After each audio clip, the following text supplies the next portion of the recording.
Thank you so much. And I hope I will meet the expectation, your expectation of talking about why I switched from clinical medicine, pediatrics to public health. So I am really grateful to Dr. Maske and the HT board for giving me opportunity to present reminiscence of almost 6 decades of service in the field of health. I would like to tell my story and share experiences of the past and present. Rather than me talking and you listening, you may wish to stop me in the middle to seek clarifications. I am not putting up any facts and figures on public health or on defining it on PowerPoint, as you know them well. So, I must admit, I am not that eloquent speaker, so you please excuse me for being hesitant at times, trying to find words how I can express myself, so you please excuse me.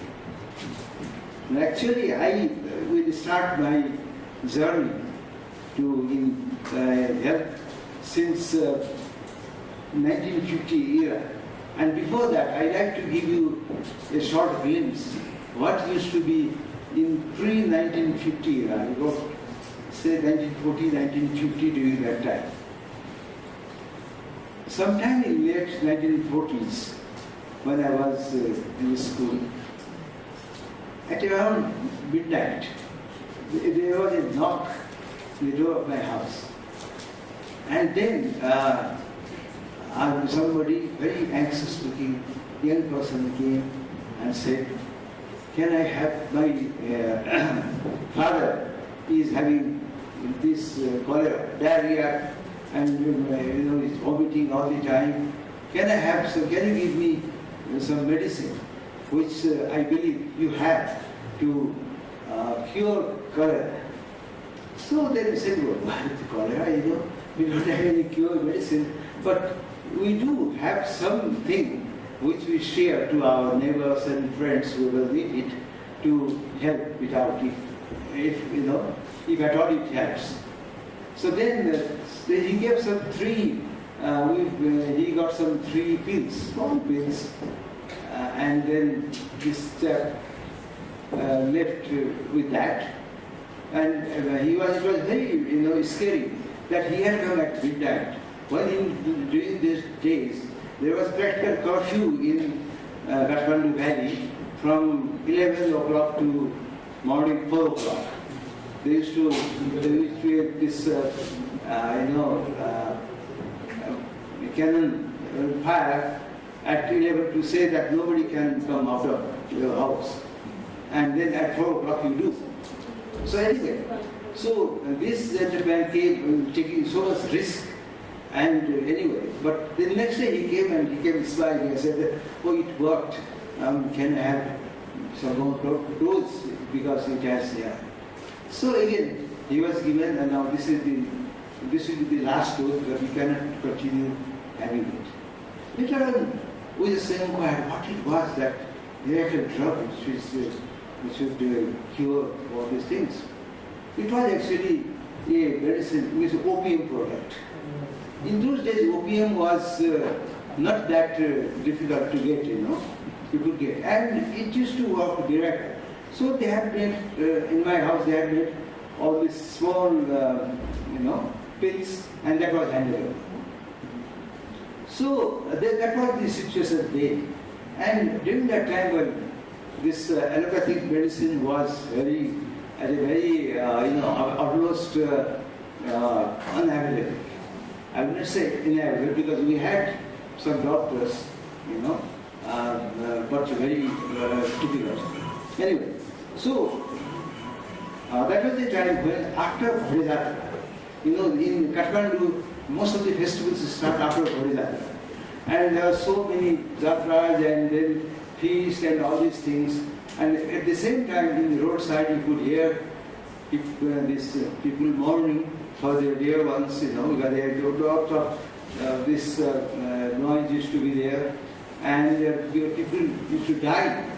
There used to be this epidemic of cholera, and so it was a very difficult time at that time. I remember one, maybe I don't know if anybody of my age is here, but I don't see any. Maybe Madan is nearing, but Madan was that. Is that from Kathmandu? So he was a famous Ayurvedic practitioner. His name was Apimsi Vaidya.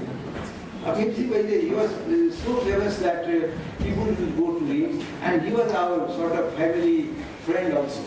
We also would go to him, and then he would give medicine. He would always feel pulse, then he would give.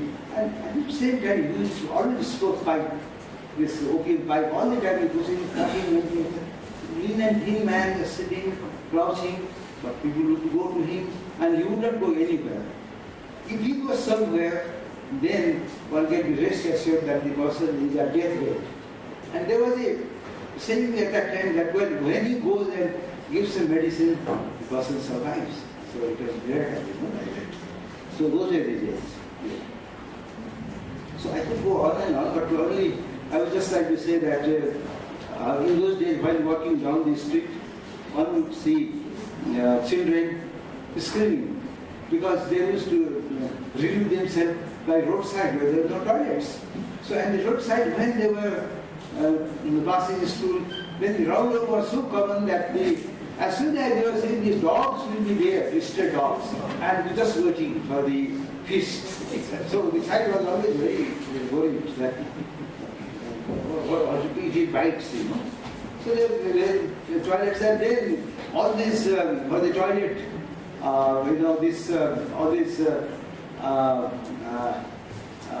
these fishes, they were all carried in this tin curtain. You could see people in Kathmandu, taking it, and that will go direct to the vegetable farm or some cropland, and it will be straight away passed with that. So we used to have all organic food then, no artificial thing. But of course the problem was the living cases were very common. And then I remember also that in our neighborhood somehow for some small this type of medicine people would come if they need something. And I remember having Centinine, this powder for round. It's a hepatotoxic drug now, but then everybody used to have every 3 months or so, and then and it was very effective against round. Then in those times, again, there were very few taps at homes. There used to be common taps in different districts, and people used to go collect water in Badri, and just trying to get home. And similarly, there were all these swimming spouts like in Sunda and other places. There were 24-hour water supplies. People used to have communal bath, washing clothes, all these things over there. Now, as I said, waterborne disease like cholera, typhoid were very common. And in those days, there was encouragement to get TBC vaccine, even in 1950s, during that time. It was thought that it would help, and but it was so painful. I had during childhood. I remember the road, this arm would be swollen, but you had to have it to protect.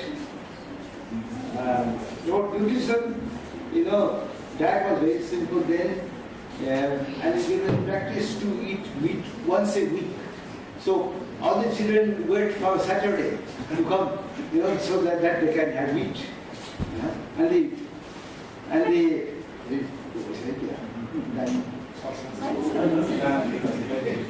Please give me warning.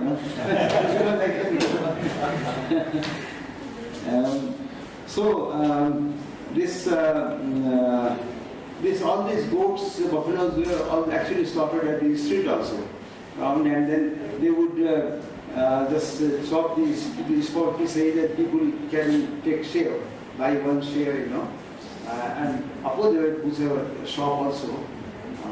One thing striking was that even during that time, the municipality had appointed the sanitary inspector who used to go around and look into the hygienic conditions of the food.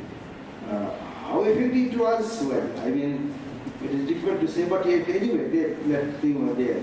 The other thing of interest here, I think, would be there were no toothbrushes or this toothpaste in those days. So you used to use your hand for that. And for toothpaste, ashes, charcoal powder, some of this salt and with a little bit of oil like that, you used to massage. But one thing was definitely there that after food, everybody would rinse mouth. So that was a good practice. So this was the situation that after completing medical graduation, I went for my medical study. Now, after completing medical graduation, when I came back, this was the time, even though the qualified doctors were few, it would take quite a few months to get appointment letter from the department. And you had to work this as an honorary medical doctor. So when I happened to come, in those days in the hospital premise, there was the civil medical school. That was for between compounders and dressers. And there, Dr. Muinsa was the medical superintendent of that hospital, of that school. And then I was, he came and said, oh, hello, you are here. Will you release me? Because I have to go to UK for my fellowship. I said, really, what I'm not even in the government service, how can I release you? He said, no, as honorary. Because in those days, he was selected to go to for study, but still he had to find somebody to work for him, because there were few doctors. So I said, sure, why not? Because I just recalled that, because he was actually in school we studied together. But the thing is, he was much older than me. So after ISC, he got to medical college straight away. In my case, I was younger, so I was underage. So I couldn't go to medicine after ISC. So I had to wait for 1 year more. So by that time, he had already come back, and I took over this honorary medical school, civil medical school. That is how my career started. So an interesting thing is, maybe not directly related to public health, is that at that time then being in civil medical school, I used to just go look around the hospital also. But then I was appalled to see the condition there. That there were patients just lying in floor. Sometimes there used to be fight between patient and the dog, because the food is there, the dog would come and attack, that is very pathetic. And then nobody seemed to be concerned. So I thought, this is the place for me to work. And then when I approached the department for my appointment and to report them that I am here, now you have made me honorary medical superintendent. Now what after that? Because I want to be in government service. So they said that where do you like to go? The hospital? I said, no, I don't want this. The hospital, you don't want to? Everybody is coming for that and you don't? I said, no. Then where do you want to go? Because in that time I had been exploring that. I had found out that in Chittor, the Nagpur hospital, with the malaria eradication activities going on, they had started a hospital also. So I thought, oh, this will be good. I have a hospital, new hospital, then you can do other things also, some public health activity, that will be good. So I had thought that. But then I go and said, well, I will have to go there. You want to go outside Kathmandu? I said, yes. Okay, that's very good. We will do something for it. Then after month passed, when nothing happens, then I went and said, he said, no, you can't get job there. No, we will send you somewhere else. Then I got a bit pissed off. I had been all the time, convincing my family and that, oh, I am going to Kathmandu, I will stay there, it will be a nice hospital, I will practice and all this. But then said they will send somewhere there. I said, no, I don't think I will go. I said, you have to go. You are under the scholarship. You will take action against you. I said, okay, I didn't say anything. Then I was just looking around. Then I found that in this Christian college, Society Southern, that there I don't know it is there. There used to be a dispensary for students. And the doctor, the medical officer in charge, incidentally, some of you may know, Dr. Kathmandu, he was the first medical officer in charge there. And he had just been transferred to the Department of Health. So I said, I explored and said, there is a place. So then I can work in the community here itself, and I will teach a lesson to the Ministry of Department of Health also. That was it. This revengeful thinking at that time for me. And I approached the Department of Health, Department of Education director, and he said, he was very happy, very good. We have to talk, very good. You have to talk to the minister. Why don't you see the Minister of Education? So I went to the Minister of Education and said that, well, I am here, I want to work, I think there is a vacancy. Yes, there is. Oh, actually we are looking for it. Looking for a doctor and we are not getting. Oh, it's sure, we will be. When I am coming, I said, when you give me appointment letter, I will start. I said, fine, good. And at that time, there was student agitation going on, and they wanted a medical doctor. And eventually, I got this appointment letter within 2 days. In the Department of Health, I had to wait for months, and still I was getting there 2 days. Then, with this letter, I went to Department of Health, and they screamed at me. They were looking for you, and what are you doing? They will take action against you because I said, no, you don't have to take action. No, and I will not bother you. I have got a job. You have got a job where? I have got this appointment. No, it's impossible. You cannot get it. We will see that you don't get it. You have to go where we ask. You know, in those days, there was no health service caterer then. You know, it came only later. So, eventually, I believe the matter went into the cabinet also there. And then there was a duet between Minister of Education and Minister of Health. And Minister of Education, the Prime Minister was on the side of Education Minister because there was student agitation going on. That's how I got my appointment. So, you know, sometimes we all feel that, oh, you are so few, you must have very good time. No, we had our own struggle. And then, only thing is, well, perhaps things were different. Anyway, after that I did I used to do this OPD, provide OPD service to the children, and actually the staff of the institution took a good advantage of me than the kids. Anyway, but still, then I set up this screening of children for health and all this, and somehow the minister, the director of education was very happy with me that, wow, we have to do so many things. And would you like to go for post-graduation in UK? I said, what? Will I get chance in Department of Education? No, we have to get the scholarship. We give to the Department of Health. So it's our registration. And I said, yes, sir. And then I got it. But there, again, the Ministry of Health said, no, you cannot send doctor from the Ministry of Education, so they had again some problem, but eventually I got to UK for my training. And I spent my 17 days to go to Britain by ship.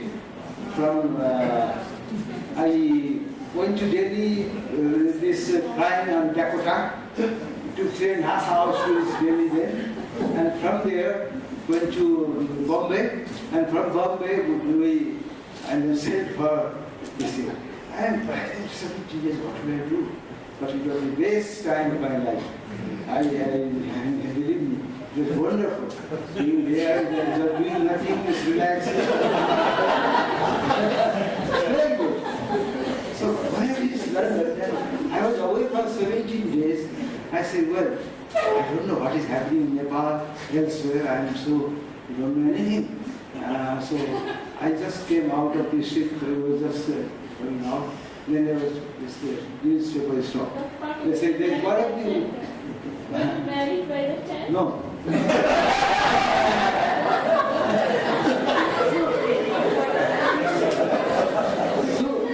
so then I saw some news of the world. I said, oh, this newspaper must have everything about the world news.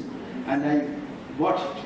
And see, not thing of any country news, only stories of scandals, sex scandals in British life, and all these things.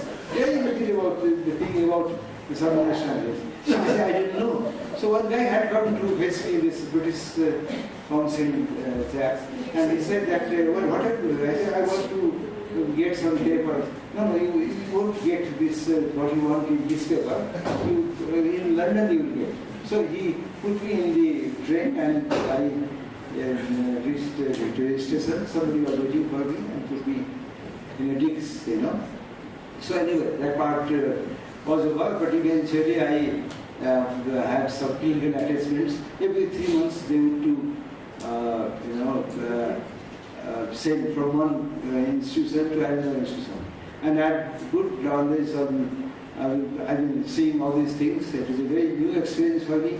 But then I also realized that, well, I was attached to this pediatric department all the time. So I realized that pediatrics is not just medicine. It is more than that, because there is so much activities for child welfare. I used to be part of that. The hospital is hospital, but still. So later on I did my all these post-graduations, and I think I should tell you one thing. One thing, not related to public health, but still interesting. When we were staying at Eden, this is Democratic Republic of Yemen now, there it used to be called Eden. There was some 6 hours time. And they say that, well, you can go for shopping. So everything is so cheap, and if you like to buy something for UK, you can have it. So we all went. Actually, there were only about 3-4 Indians, I think, on the family, but there were not many Christians that ship, because that ship was coming from Australia, and they were all tourists. And then we just got down, and it was looking around, and we bought food. I thought, oh, I will need binoculars. I bought one binocular, Lika binocular, and then this like that, And then when he came back, one Indian chap had a lot of shirts he had brought. And then afterwards he said, well, let us see who bought what. And we were just looking.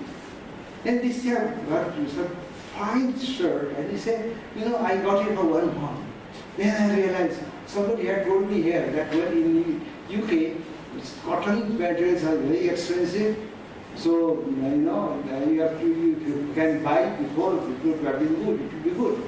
Anyway, so he just explained, so everybody was saying, oh, this guy was 6'8", like that. So then he said, let us open it.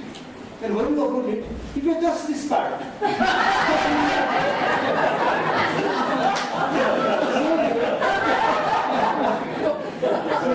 was one thing that anyway, so actually after visiting UK, we had a good time. But before that, one thing we did here. At that time, when I was in school, as a school medical officer or university, whatever you say, and then we had plenty of time, then what to do. Then what we are seeing that there are so many, in our tour, in our this thing, there are so many deaths for children, usually women, So we should do something, but what to do? Then there are 4 people, I can name them actually. We felt very bad, 4 people. There are 3 of them are no longer here in this earth. Only I am behind. Dr. Lakshman Powder, Dr. Nayan Kesari Shah, Dr. Jain Giri, and myself. Dr. Nayan Kesari Shah, he brought in news that there was some lady from American lady. She is trying to meet us, some doctors who want to work something on family planning. Then we had in medical text in those days we had just read about family planning, just a couple of sentences that to birth control actually all it helps the mother like that. So we said that we should meet her. So we met. Actually she had come. She had been sent by Pathfinder firm over here to explore the possibility of starting family planning association. And then she met all these social workers, then all these people. They were very lukewarm response because it was too risky to talk about family planning. So we managed to meet her. Then she said, and then we thought, yes, we can do. This is just for medical reason. We don't know about the population business, but of course for health reasons it is important. So then, at that time, incidentally, at that time, I was Assistant Secretary of the Biomedical Association also. So I took this matter, we discussed with the association that some said that's a good idea, some say, oh no, we should not go for these things. But anyway, at least 3-4 people were interested. So we met her and then she said about all these things, and but you should start and all these things. But at that time, no money. No financial support, nothing. She had just come to, for advocacy. So, he is my Nani. He has just come. You've been there for a while. So, anyway, so then we set up this medical, we said that the medical assistant should have a family planning committee, and we got a family planning committee of the medical assistant. Then we explored with the people, with these social workers, and eventually managed to get them interested also, and that's how this family planning association came into being. So I was interested in family planning association. So after reaching back to London, then I got this message from family planning association here that we are having no fund, nothing, whether you visit the headquarters, ITPF and try to do something. And so that was the part I was doing that thing also. Eventually, after all my postgraduate education in UK, where I spent rather longer time than expected, I worked in different hospitals and did some diplomas and all this in public health. I had to, when I applied for working in public health, the British Council said, no, we have overstayed, I was trying to pack up and go. I said, I will not go until I get this. So I said, no, it's up to you. We want to push you out, but this is on you. So I started looking for a job, and I got a good job in the sense that I could work in hospital. Then twice a week they would give me leave to go to the university. And that twice a week, that was for 2 years course. So I had to spend longer time.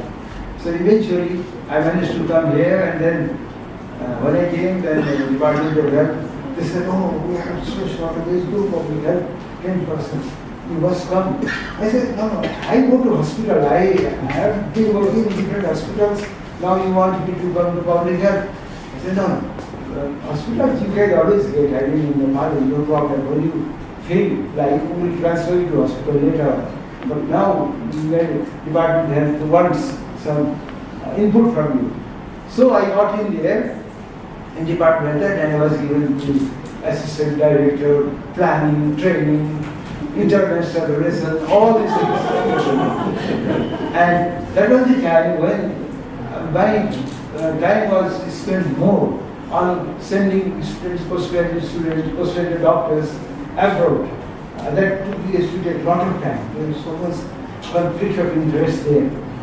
And then I started planning also. Then came this idea that we should have long-term health planning. But the thing is, there was no data, nothing.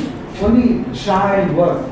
they had done this Nepal health survey during 65, and that was the only thing then, and that gave some idea about the status of health in the country, about communities, about this nutrition, all these things were there. So we thought there was somewhere to start, and then we have to the dialogue started, and they also when in the first draft when we had prepared the skeleton draft actually, that was we in Kathmandu was very difficult to work because there was always people coming, gossiping, you couldn't have time. Then we said, we must go somewhere. So we went to Dokha Sanitarium. Dokha, the sanitarium was there at that time for TB patients. So we worked there, three of us went, because we were in the department. Dr. Govishankar Das is still around, a very active person. And then the late Dr. N.K. Shah and myself. We three people went and we started writing. 2-3 days we spent. We used to go in the morning and come back in the evening like that. So that's how the planning had started. I don't know, I'm losing this track of time. But later on, it so happened that I had some problem continuing there because of this fellowship business. Because we had set a criteria. It was approved by the cabinet, I was told. But then when it comes in action, the minister would always try to measure. So I said, no, I'm sorry, I cannot do it. It is impossible, I cannot do it. You do it. You are a minister, Then eventually I was found unfit to work in department. So I was transferred.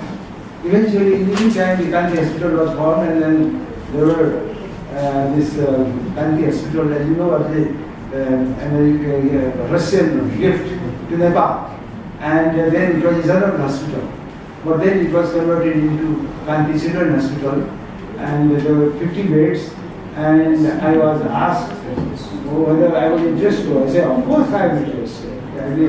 I have not been doing pediatrics for a long time now, I should go.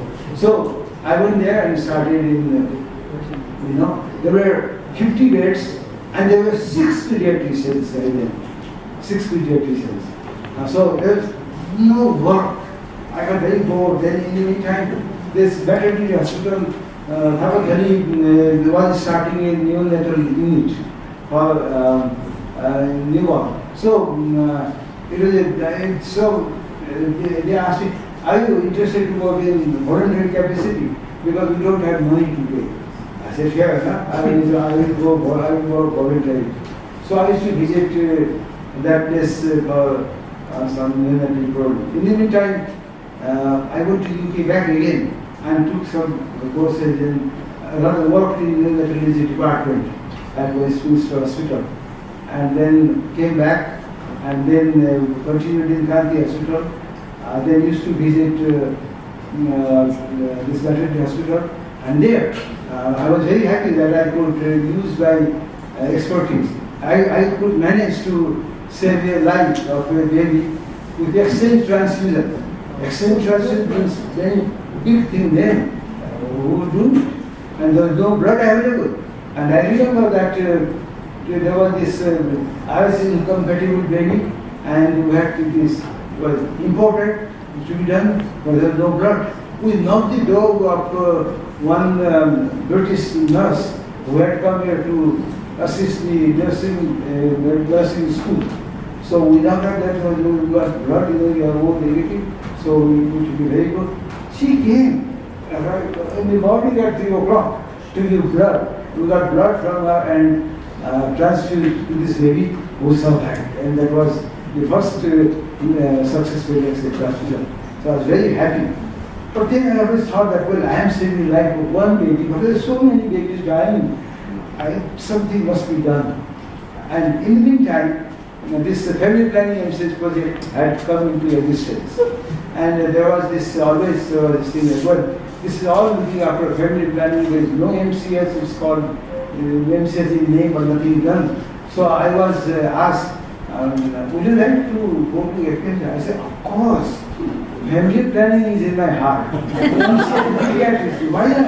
I will go. So I went there as senior pediatrician. And then used to go to clinics, MCS clinics around the capital, looking at things.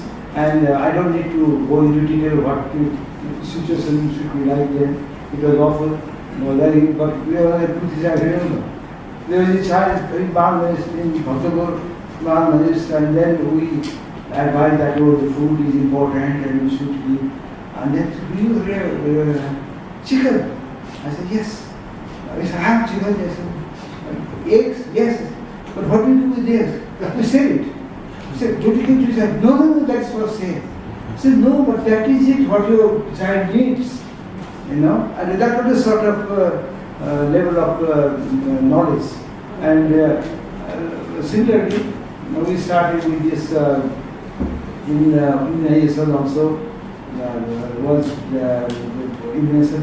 Though I had doubt about the potency of the vaccine, because though we tried to put it in freeze here or here, but sometimes it so happened that the vaccine will come to airport and it will lie there unattended. But the custom people we tried is to go and say that it's very important, you cannot keep it here. But still, sometimes it was lying in the sun, then you bring it, then you put it in the freeze. Anyway, so that was the situation. But then, immunization institutes we try to develop that, and we have to send things outside also. Outside the Kathmandu, but there were no fridges. There was some liquid kerosene fridge, everybody know. Then we used to tell them that, well, you dig some pit in a shady place and put this vaccine over here. At least for some days, and it will remain okay. So that was the situation as regards cold chain. Now then, later on, I moved upwards in family planning and said project. I became deputy chief, then chief. Then there was the time that there was a lot of interest in the family planning program.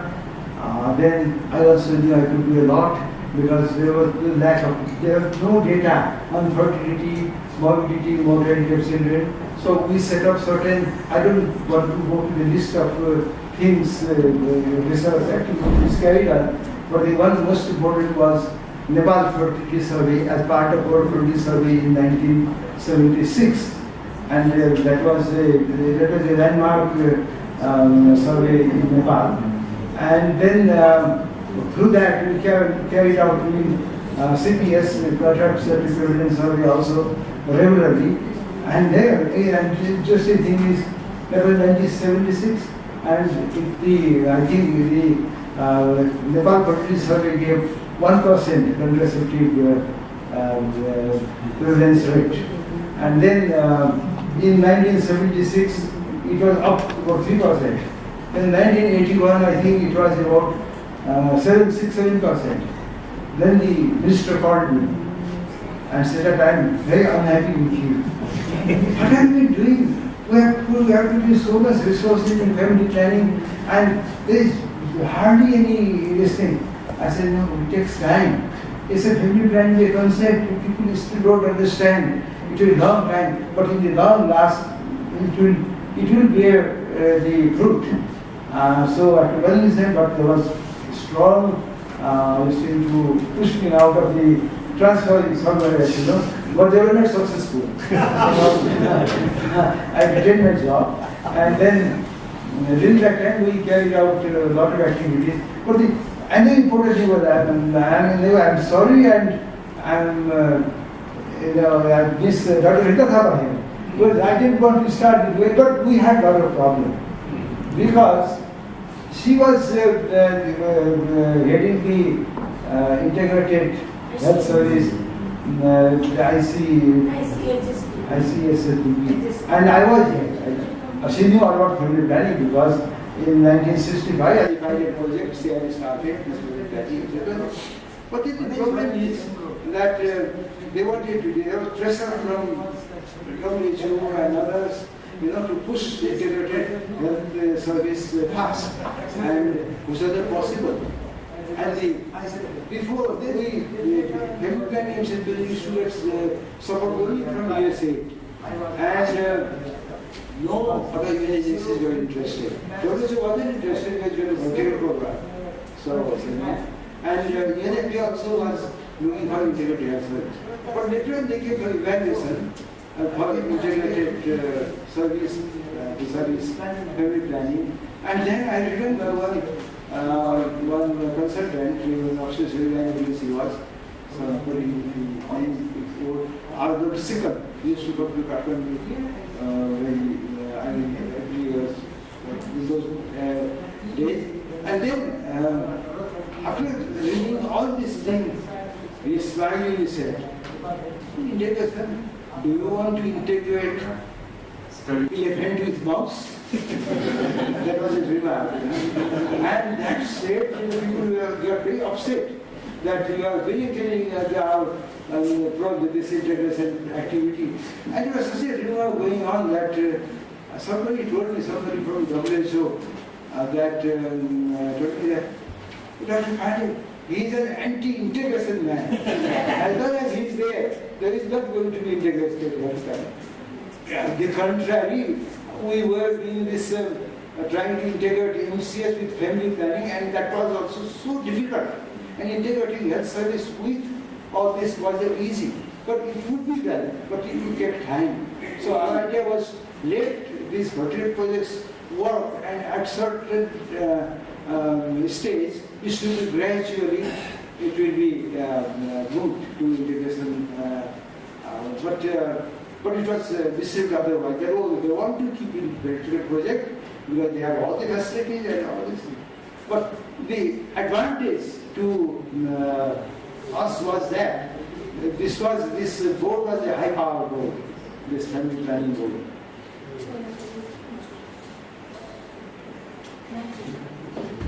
Because of that, the minister was there, all the secretaries of the board and the planning commission, they were all there. So they would decide things, and it was easy to implement.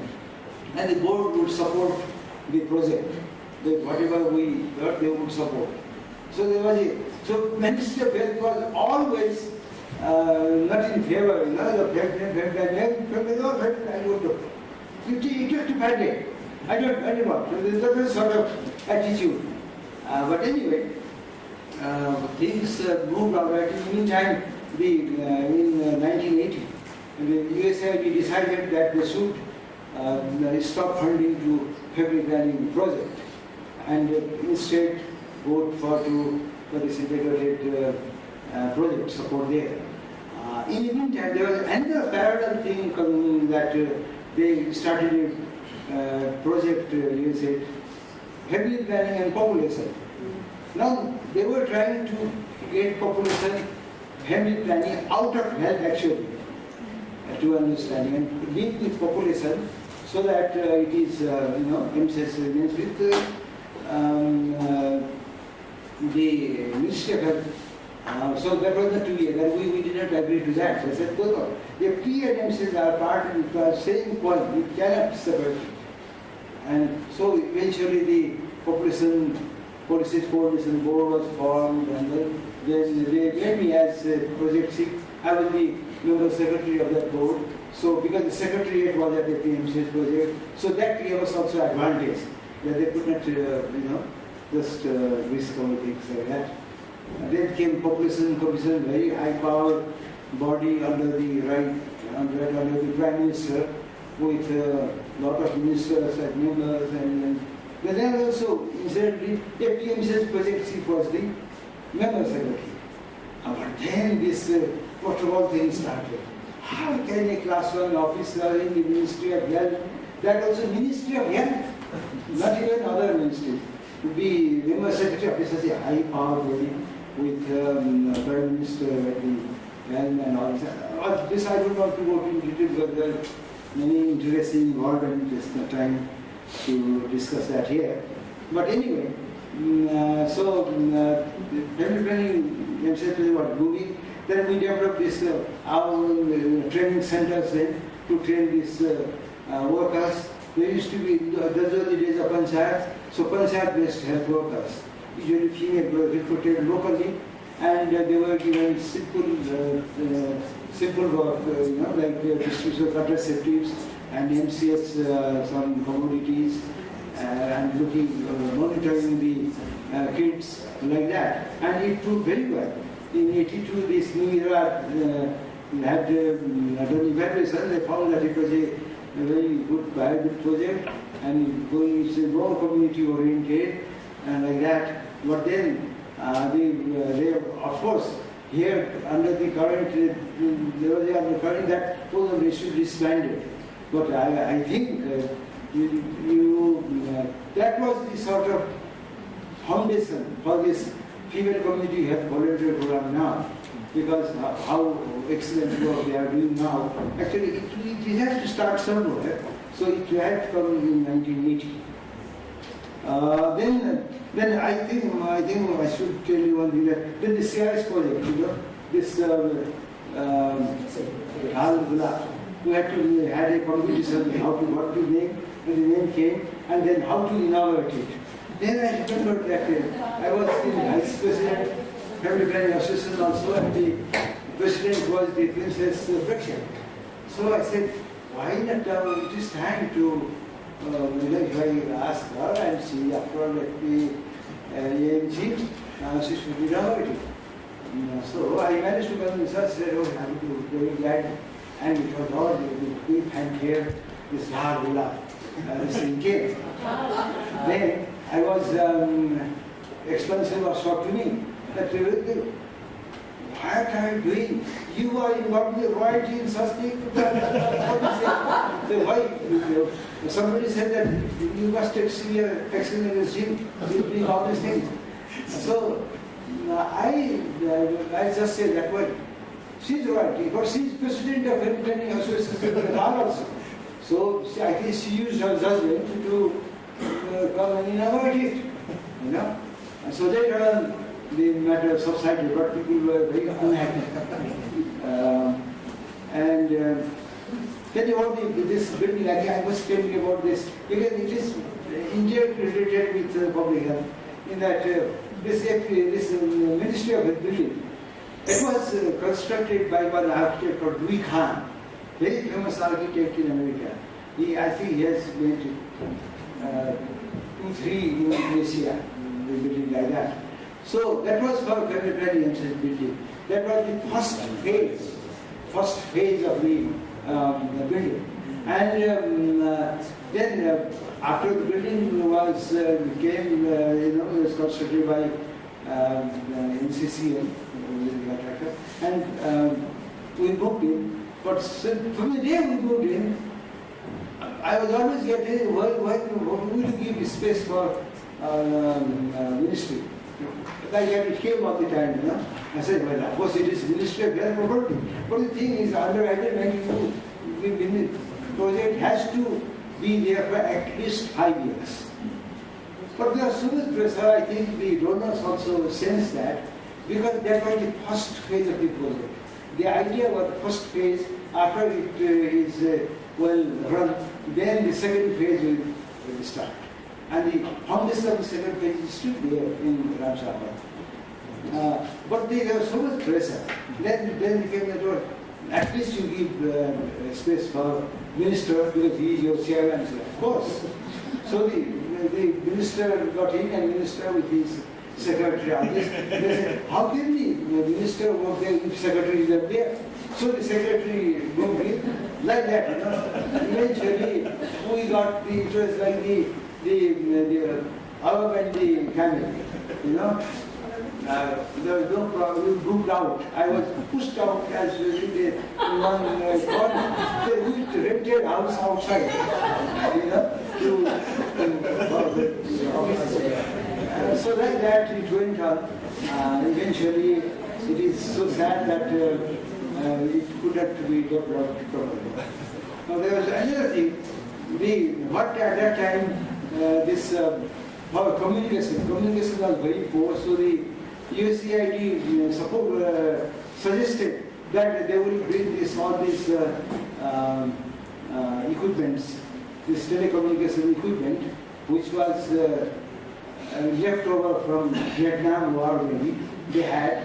So they wanted that if Nepal can have it, but on one condition that it should be centrally controlled at the FEMC building, because there is so much space over there, then having all these stations outside in the district offices. So we suggested that well, it's a very good opportunity for communication, and district office means it's across the Ministry of Health under the Ministry of Domain, that in the name of family planning we can do so many things. We can monitor health activities all around the country on this, but that was not acceptable. So no, the family planning, if it comes to the Ministry of Health, then okay. But Ministry of Health did not have its own building. Neither Ministry of Health had building, nor Department of Health had building. So, this thing got, the telecommunication got it. So these are some activities, but the thing is, after that, I think fertility survey and different research activities and different research activities brought family planning into the forefront to do. But I think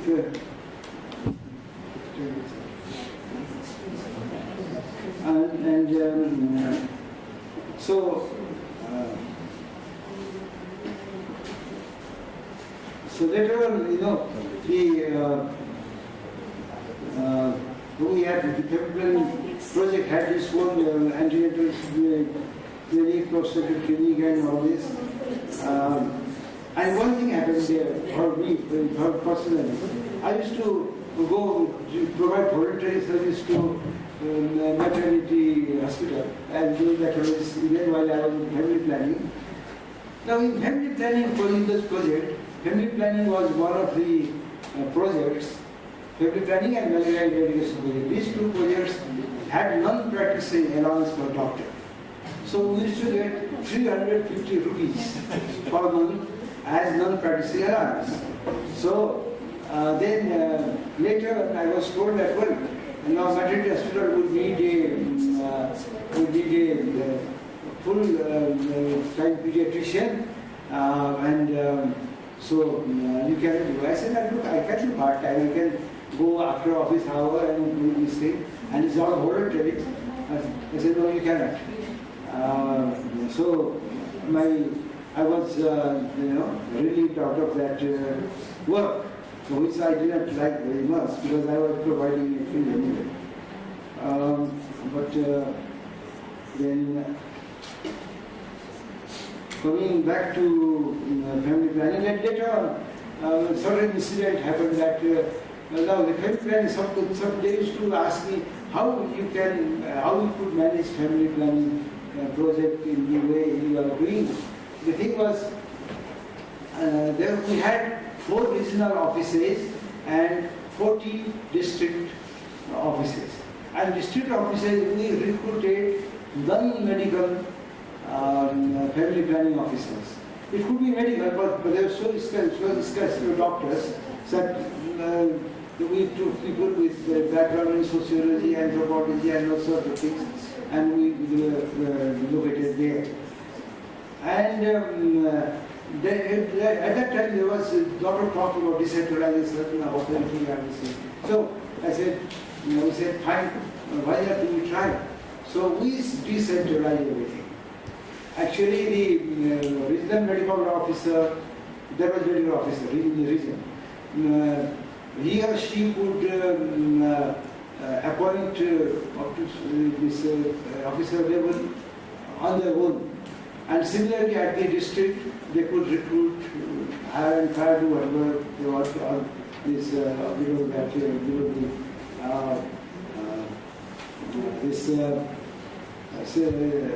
officer level. It so happened that I used to get pressure here to appoint somebody. Oh, you please appoint somebody to that post there, that. So I had to say that I'm sorry. I would love to, but I cannot do because my hands are tied because all authorities are there. So again, our bureaucrats were happy. He said that you are thing which we don't have, you are having it, you are delegating it, which we don't delegate. I said, if you have given me the authority, I have authority to delegate also. So that's my responsibility. So there was a lot of debate on that also, and the bureaucrats were happy at all the things. So they were doing for science, and I know you used to have this every year we used to have revenue planning officers. It's a very open type of conference. There we used to set target for what we are going to do next year, and to bring these officers would bring out their problems, and we used to thrash out like that. Then it so happened that that time one president officer said that, oh, Dr. Pande is getting transferred now. Minister told me, I saw link something. And so somebody kept saying, you are getting transferred, sir, but I will not do something. I said, no, I stayed there long, but now it's good if somebody else comes. Of course, I would like to leave, but if I have to leave, I don't know what it was.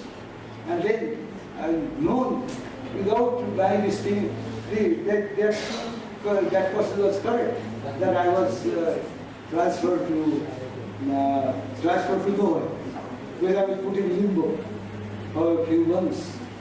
Maybe they wanted me to take good rest, so like that. And then eventually I was transferred to planning division.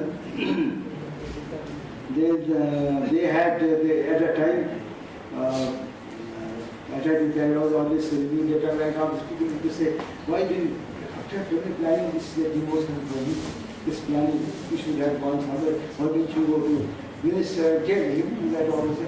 I said, no, thank you very much. I had to go anywhere and tell him. I can assure you, this will be an opportunity for me to work. And I feel very happy that I did not go anywhere. I worked in planning division and I enjoyed every bit of it. Getting all the programs officers to come and review programs, then try to set up a data bank on this. And there are so many activities. And then this WHO had this managed process for national health development one activity, and that would keep me quite busy also. I think I should now go over. Later on, eventually I went to WHO, and WHO it was funny that with my family himself background, when I joined EMRO, Eastern Mediterranean Region, I was a family health advisor in a place where there was no family planning acceptable. But it was good that it was, I said there. But then later on there was opening in SEO, so I applied. I was asked to apply rather, because SEO felt very embarrassed that a SEO countryman should go and serve in Emro and not in SEO. That sort of thing. So I came in and they put me in, it's all these planning activities, all this, and which involved the health economics, health place, and program management, all these things, and which I said there. And there I saw, in health economics there is so much scope. Nothing is being done in Nepal, whereas other countries are doing so much. So that inspired me to set up local health economics association after I came back. Unfortunately, it has not worked well as I had expected. So anyway, after that I got retired. But I involved my continuity in political activities, and Dr. Maske, we were together, and he brought me in the Health Policy Advisory Committee also. So there was a very crucial time. It was a very important moment that free healthcare service will be provided. That was there were a lot of objections, that there were disbelief also. I would say objection, disbelief. People say you couldn't do it. It's not possible. But things got made possible, And since then I have also been involved in this immunization activities, and which I enjoy, this polio, particularly polio eradication. And again, I enjoyed I enjoyed it because I had to look here just to looking on this just and surveillance. Then once I just stopped, I was old man. I said that, what did you work for? Then my colleague said, do you know, who was the chief of the project there? They said, Dr. Badri. Have you met him? Yes, I went to Kathmandu once, but we had never had any chance to meet him. You know, we were just getting the road start. So then someone said, oh, he's the man. He just he embarrassed me to the eye, but that's so good, you know, that after so many years, still when you go to him, you find some person who who hasn't seen you, who hasn't met you, but remembers you. So that's the great satisfaction in working in public life. Similarly, another thing, Dr. Savat and myself had gone to attend one meeting on this health system research in Agusha, Badri. So in Dalina we went after work, we went safari, you know, and then there were two gentlemen and one chap just got out from the this land road out. Then everybody said, those lines are roaming around. You cannot.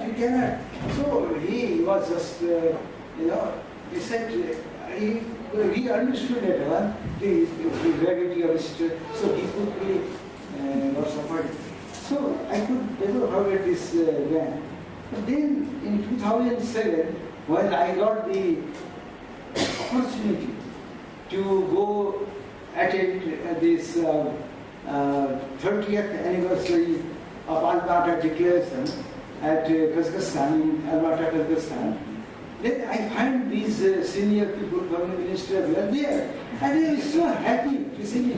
I mean, from Nepal to Kazakhstan, and this, the same guy, they were so happy, you know. So this sort of satisfaction also you get when you work in public health. You have not seen, you have not met, you have not, but sometimes, you know, you meet somewhere and then you tend to, you know, just keep the thread on. But one thing is that about after retirement, these are the things I did, and Dr. Musk has already mentioned that I was involved in public health foundation, which I think was a great thing. And similarly, I have been involved with Rotary, involved with Rotary work in Rotary, because Rotary is always considered as a rich man's club, and it is.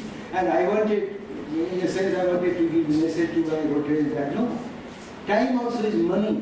You have a lot of money, you give money, fine, but we give time, and that should be valued also. So in that way, working in this disease prevention and treatment in the Rotary also.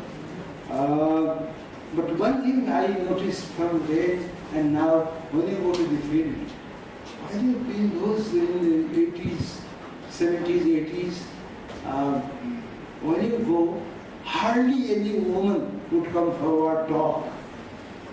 And now you go, they are the ones to come first. And they discuss with you why this is that happening and like that. And that's a great progress, I think, you know. It's a great progress. And this really is very useful. So, well, I think I have. No, I would like to, before conclusion, you know, I see that there has been excellent progress in the field of public health since the time I joined. The MDG has been achieved, many awards have been bagged due to that also, which is very encouraging. The IMR has dropped from 525, estimated 525 per 1,000 light bulbs in 1950s. This is according to 1952 estimate. Now to 39.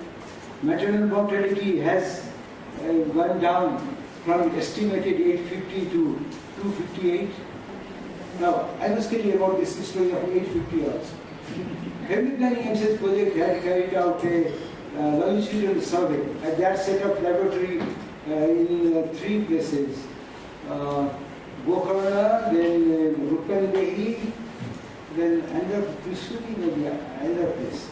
And then we had to monitoring all this fertility, morbidity, mortality. And then the magic figure of 850 had come then. Later on, when things were being planned here, since there was no data, reliable data, this was taken out as the base data, baseline data for the maternal mortality. But of course, there have been saying that it was up to 1,500 per 100,000. But anyway, it has come up to 258, which is a very great job. And similarly, this immunization, now you have got 78% of all the people, the children who get basic vaccine, 78%. BCG, 98% get. Polio, 98% first dose. But the third dose is dropped down to 88. But still it's not bad. And during the last 5 years, before 3% of children were supposed not to get any vaccine. Now it has dropped down to 1% according to NDHS. Similarly, total fertility rate has come down from 5.9 to 2.3. It is 2 in urban area and 2.9 in rural area. Now here comes the question of this, all this equitable access. Why equity is so important? We each manage to have this MDG goal accomplished, but not in equitable sense, because some are getting more service than the others. Now, but still things are moving very well. Nepal was certified free of smallpox since 13 April 1977. Because before that we had to have this cause of smallpox, and we used to have routine vaccination. Of course, one type vaccination of smallpox, all of us had, I'm sure, of those of yesteryears. Then now polio, there is no polio cases have been reported since August 2010.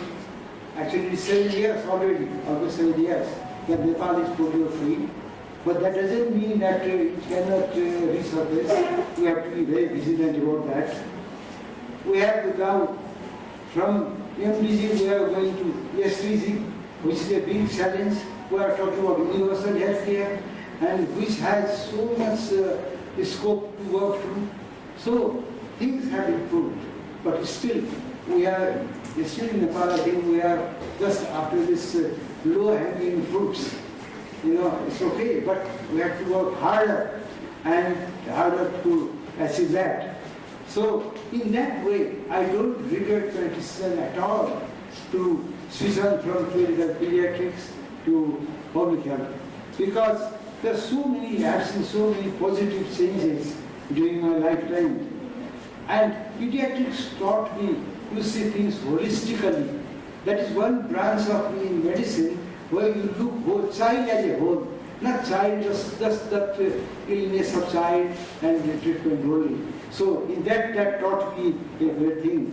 And so that's why I feel satisfied, because instead of individual care, I go to care of the population as far as possible. And then this, as I have told you, that I still go in the field to see things and always get new energy to work harder, because there is so much community participation, community empowerment, and to me that is the future of us. We don't expect government to do things. So some policy there, that's it. But it is the community who has to look after themselves.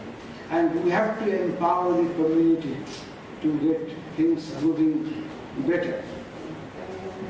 I think I should stop it here. Just to remind you that the public health paradigm also has changed. When we were taught as medical students, there were some limited things. Now it involves everything. Starting from anthropology, engineering, psychology, sociology, computer science, besides medicine. It has an Atkinson that still holds to. Atkinson's definition is the art and science of preventing disease, prolonging life and promoting health through the organized efforts of society. But here now we have to think very seriously for the inclusion of human rights. These things like equity, then euthanasia, say upcoming things. This also now I think come in the fold of public health. But still, the core is still personal hygiene, sanitation, nutrition, healthy lifestyle with regular exercise, yoga, meditation to keep us free from negative thoughts and actions and just get energy to do better for the welfare of the human being. So with this, I like to conclude my talk. I don't know how much you enjoy, but anyway, it's just that kind of thought. I jotted down and was talking, and I'm so grateful to you for your kind listening, and grateful to Nepal Public Health Foundation, who moved one step further, recently to organize session to share experiences also. It's unbelievable. Thank you very much.